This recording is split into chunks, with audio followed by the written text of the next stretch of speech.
It's Kasabian Lavoe. Oh, I'm frustrated. Y'all can't even hear the clapping. That only comes out on the podcast if you listen to it on like Spotify and Apple. I'm irritated. We didn't did this live stream shit like 4 different times, and for whatever reason it keeps on booting the sound. We be midway through. I'm frustrated, y'all. I'm very, very frustrated. I'm so, because it's disheartening. It really is. Because like trying to do all this shit alone is frustrating enough. You know, it's like honestly, it's frustrating enough. But when it fails, oh boy. And it's like people checking in, you know what I'm saying? Like they trying to see and they want to listen. And like this is our first time on YouTube live. Like we never even stream on YouTube. So YouTube got like 3 videos of me just fucking about. So I'm pretty sure I won't ever get paid for those. Yo, man, look, I thought today was Tuesday. Like, my head ain't right, yo. My head ain't right. So I want to change the screen, but this was supposed to be after the monologue. So like I had a monologue screen, and then we had this new screen set up where in this little box right here, if somebody liked or shared, they would get their little shout out and whatnot. If you donated to the Cash App, you know, Kasabian Lavoe, Cash App, bring it to me. Thanks. Oh shit. Look, they don't even pay me anymore, but they should. I swear to God, it's so frustrating. That's a good fucking drink, boy. Let me tell you what.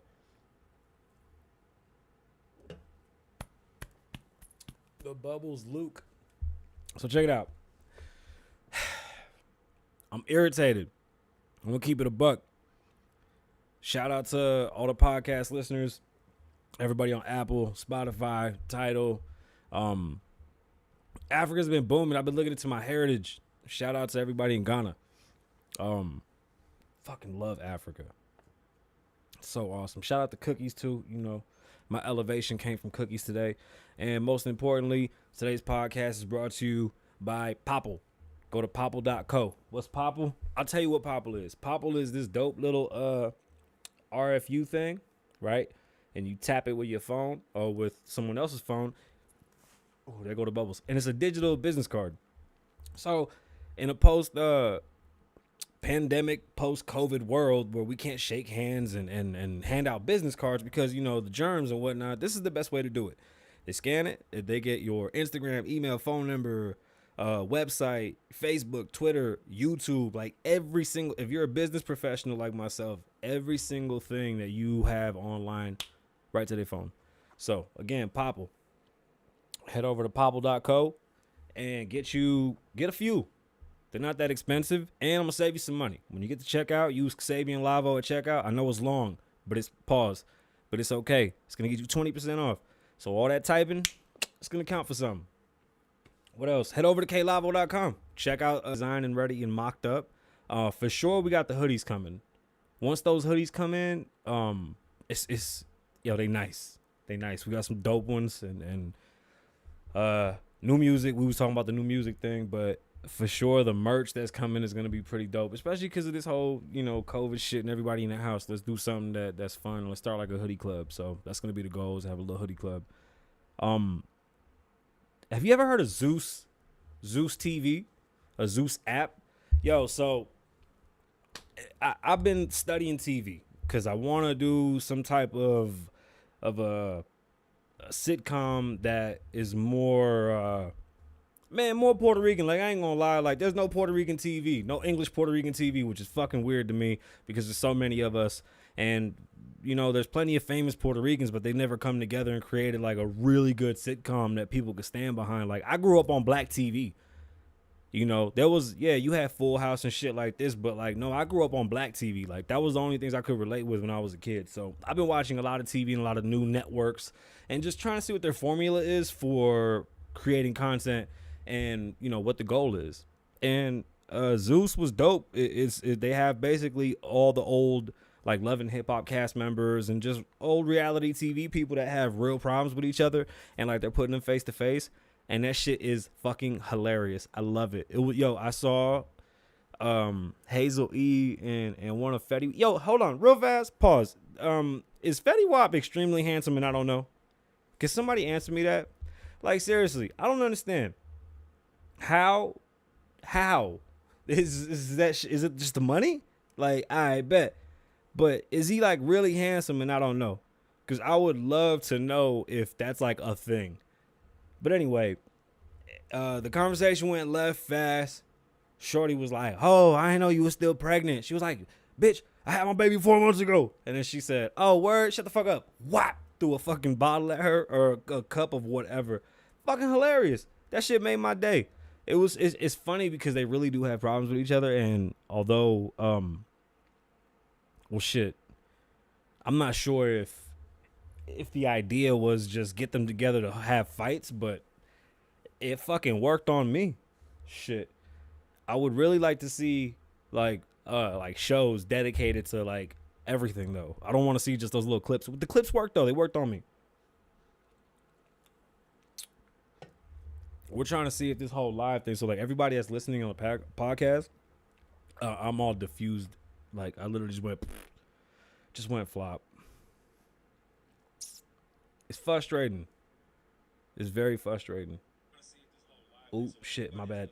Haha. Watching myself. Damn it, y'all. We did it like 4 times, man. I'm really irritated. It's fucking... it's frustrating. And because we're not on my regular page on Facebook, our audience has been mad low. And it's pretty shit because we were having like some crazy little conversations, but we'll build it back up. That's what we're here to do.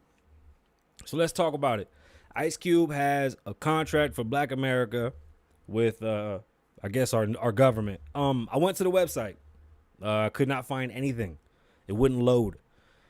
I saw a couple things that they're asking for, but it wasn't like I think it was more of a synopsis of what it was. It wasn't the contract itself. And I'm really curious to know what's in this contract, especially because he says it's for ADOS, which is the American descendants of slaves. And I'm not sure that people even understand what that is, and if you haven't kept up with that movement on Twitter, you can learn a lot about it. These are real descendants of slaves that want reparations for what their people went through. Excuse me, not their people, their family members went through.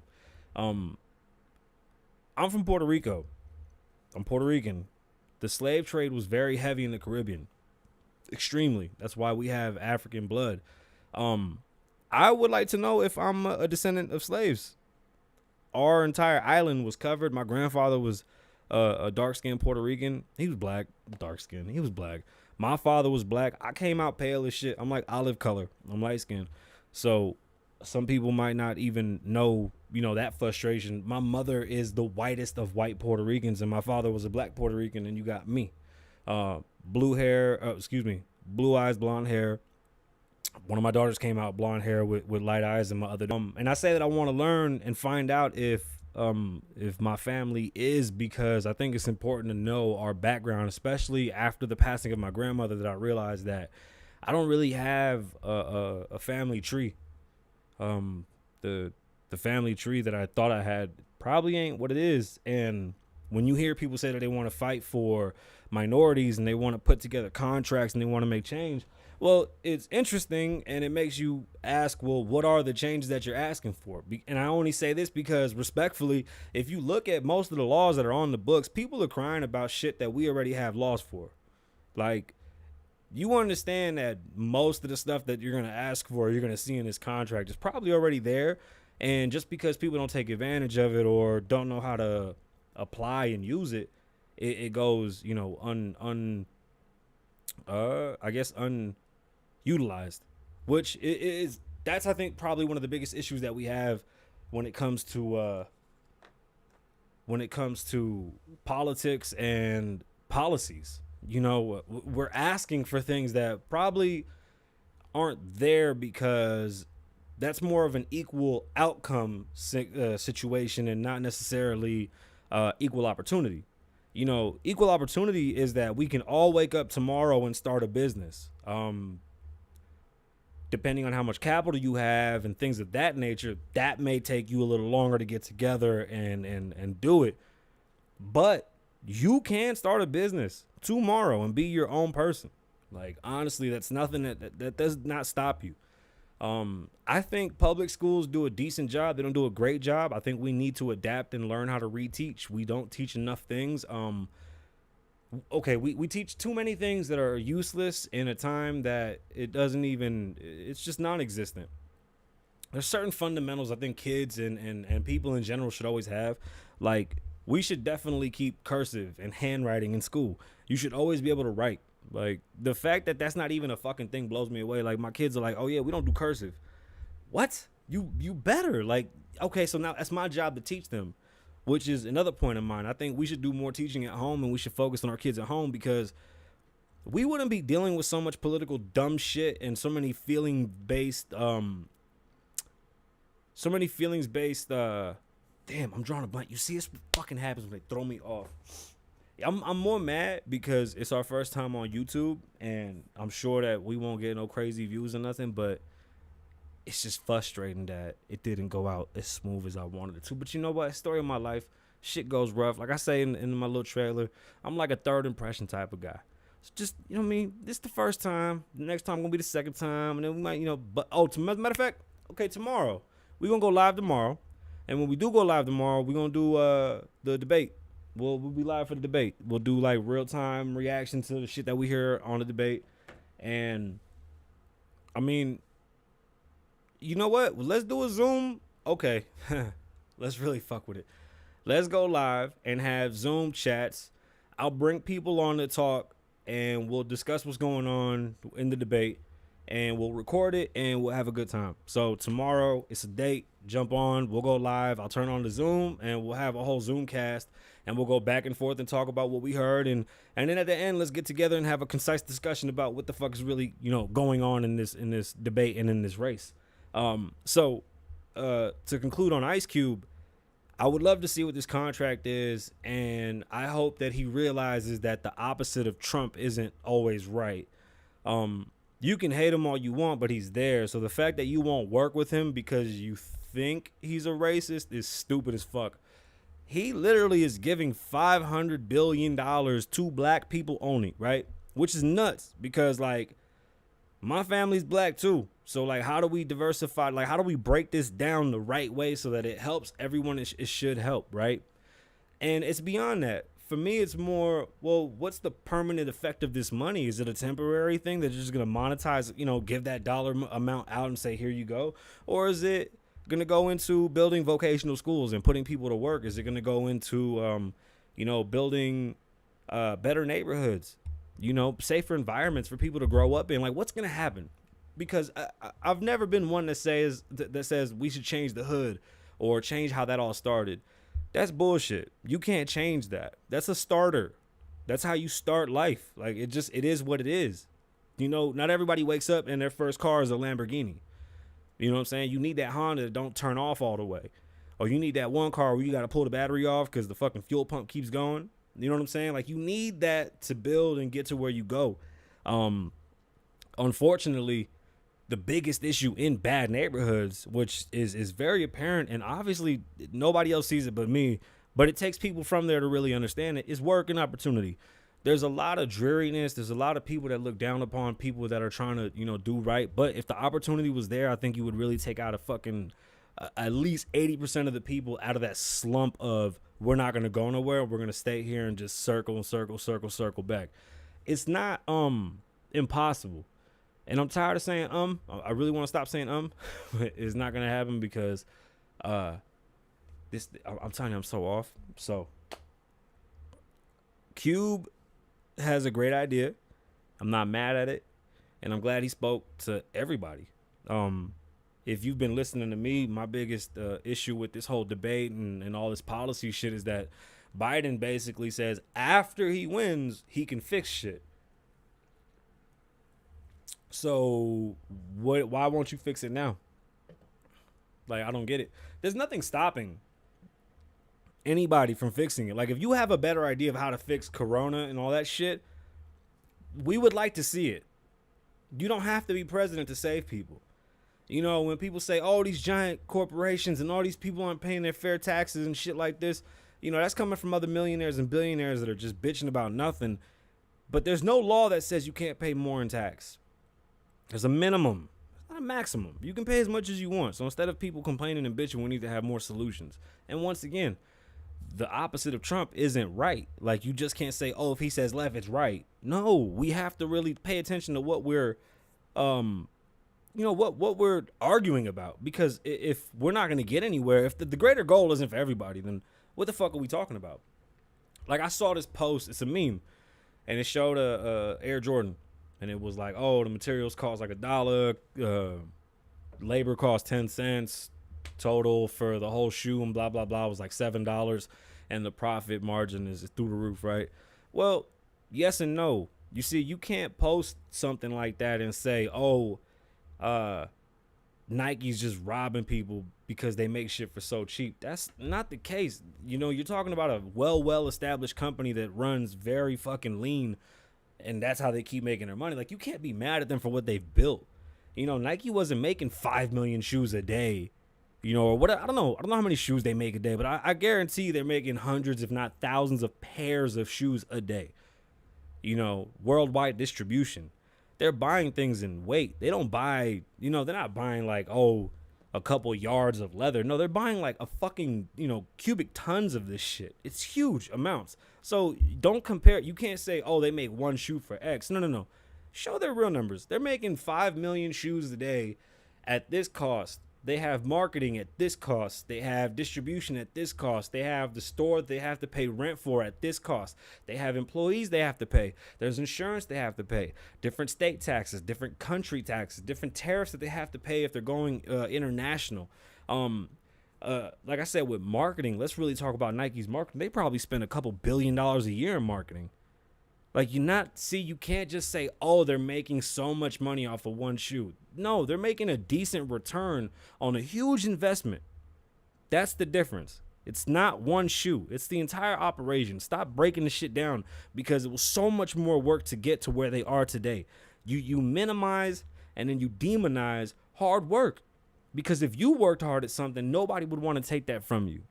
That's why it bothers me with the Biden tax, where 50 goes, fuck that, I don't want to pay 62%, which is understandable. And unfortunately, anybody that thinks Biden's going to stop at the 400,000 mark, that's where you out of your fucking mind. Like, you understand that if it starts at 400, it'll go down until they reach everybody. And if you look, the people that are really going to get hurt are the people in the middle class. That right before that upper tier, like not even the super rich. We're talking about people that are making it and honestly 1 week off of work and it's all at the end of the fucking world. Those are the people that are going to pay more. You know, cities like New York, New Jersey, California, these are the worst, or not cities, states. Those are the worst fucking places to live. Look at the numbers of, people are paying so much in tax to cover the bills of all these fucking horrible politicians and these horrible policies. So when you worry about a person that's only been in office for 3 years, going on 4 years, who's literally had the entire house thrown at him, and he's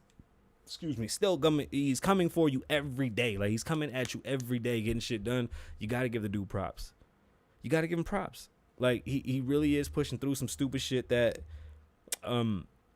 I don't know if I would do it because I flip the fuck out. Like, I'm good. I don't need that shit. So when people start voting according to policy and they take feelings out and people start really looking at, what politicians are offering, because it's pandering at its finest. It really is. And that takes me to our next topic, digital blackface. Yo, let me tell you something. I was, can I say berated? I think I was berated. I think I can say that. I was berated for some dumb shit that they were.